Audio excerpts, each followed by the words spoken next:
Hey, what's up, everyone? Welcome back to the channel. I hope you're all having a wonderful day or night and that you'll enjoy the video. And thank you so much for watching.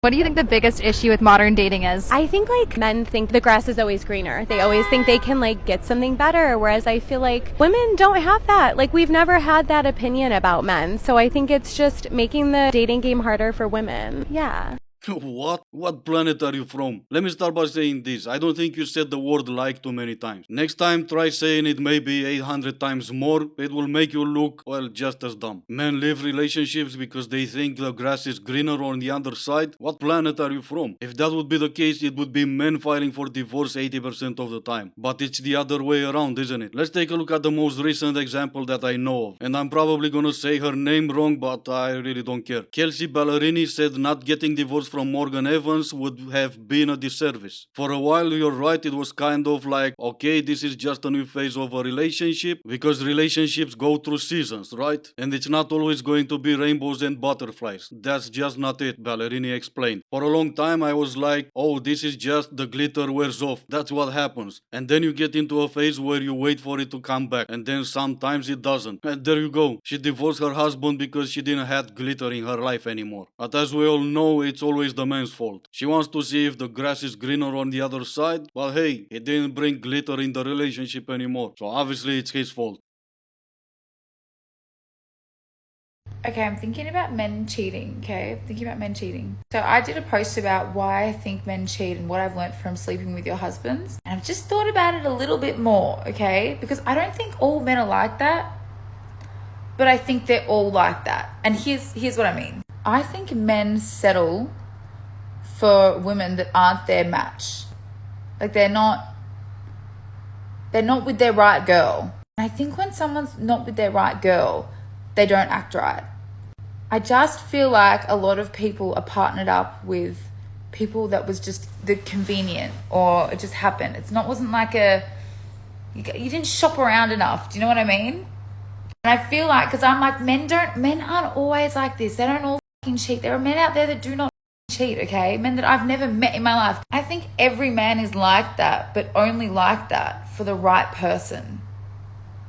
And if they're not with the right person, they're going to act up. I genuinely think that is the truth. Maybe he's not a cheater. Maybe he just doesn't like it. I posted her because I know she's a professional or a working girl, whatever you want to call it. So I was kind of expecting maybe an inside job or something like that. Instead, I got not all men are like that, but they are all like that. We already know that only 30% of men cheat, and I'm pretty sure that's an inflated number. We are stupid like that sometimes, and we lie. You wanted to, but you couldn't. You wanted to, but you got cold feet. But even if it's 30% of all men, it still means that not all men are like that. And I don't think men settle. Men actually go for what they want. Sometimes we make mistakes, and whoever we thought that is the right person, it really isn't. Or she acted like she was the right person until she got married. Like we've seen earlier, and that's just one example. She will make your life a living hell because she doesn't have glitter in her life anymore. And I'm still not gonna defend cheating, but I know for sure that it takes two to hold a relationship. Probably everything I've said made more sense in my head, so I'm gonna end it with this. Be the right person. You want to hold that relationship, you want to be in that relationship, be the right person, and the glitter will resurface. When somebody treats you like shit or disrespects you, it's because they don't respect you and they probably don't care about you very much. So stop trying to figure it out with your therapist and stop worrying about their attachment style and their inner child and their trauma. Who gives a chicken fried? So what you're saying is when someone disrespects you, it means that they don't respect you. And you need help from your therapist to understand that. This is just as smart as standing outside in the rain and checking the weather channel to see if it's raining. But yeah, it's men that should go to therapy, right? Well, apparently every therapist is booked for the next 10 years with you. And I finally understand why. So, thought I'd jump on this trend and do the ick. The ick. So I'm literally going to do this ick. I'm going to make it quick because dating life is draining life anyway. Are you ready for it? My first ick. When a guy asks you for a date and literally says, what do you want to do? Where do you want to go? What do you fancy doing? Listen, you've asked me on a date, and in conversations you're meant to like pull out things that I like doing or suggest things. If I'm planning the date and literally telling you where to go, what to do, what to book, might as well just go with one of my friends, because I think you're missing the point and it's just not attractive. Now, if I was asking you, I'd plan it. I never in my life I thought that I'm gonna say the word ick, but you are a walking ick. And the guy's first ick should be asking you on a date. And it's not because you're such a wonderful person, but it's... And yet you're the one talking about something not being attractive. Oh, and by the way, who are you? Obviously you think you're someone important because you decided that you're finally go up on the trend and do the ick. Bottom line is I'm asking a question because for some weird reason I would try to get to know you. Understand the things you like and the things you don't like. If I'm telling you what time, what restaurant and what to wear, I'm gonna come out as controlling. And then we're back to another ick. I'm gonna tell you we're gonna go to an Italian restaurant. Maybe you don't like Italian because you look that crazy. You look like the one that puts pineapple on a pizza. And now that I've offended all my viewers, let me move on. Most of the comments on that last TikTok are people asking how I got banned from Hinge. And honestly, I don't know. They just said that I violated the terms of service, so whatever that means.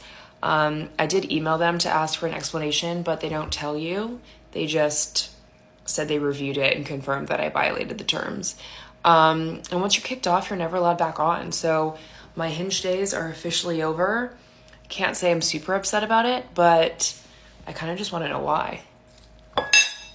Not super upset about it? Well, imagine our disappointment now that we have one less queen to worry about. Just out of curiosity, because I never used the dating app, what would it take for you to get banned from one? If any of you knows, please tell me. I would really like to understand what would possibly be the reason to get banned from one of these dating apps. You know, there's a lot of people commenting that seem to, again, be mistaken about this idea that women over 50 want to get into long-term exclusive relationships. Why on earth would a woman, an unmarried woman in her 50s, want to get into a committed monogamous relationship with a man right now? What benefit is it for her to do that? Like, a woman in her 50s who is divorced, has her kids already, she's literally in the same position as a man in his, an unmarried man in his 20s. He's got all the options. He doesn't have to get married. There's no reason to get married at that point. And, you know, so women in our 50s who are divorced, we're just living it up and enjoying ourselves. You know, so now things like how good you are in bed become important. You know, because we've had the kids, you know, when we're younger and we fall in romantic love. What we don't kind of understand, and once you become postmenopausal, you do understand how much of it was hormones, how much of it, you falling in love, was just the same way as a man fulfilling your biological imperative. You fall in love sometimes with the person who is best suited to give you children. But once you're unmarried, once you're past all that, it's literally like, what can you do for me, honey? Usually my first instinct is clap your cheeks. But in this case, there's something so off-putting about you that was in fact the last thing on my mind. There's always an excuse for someone to say that she's a 304, and in your case, it's menopause.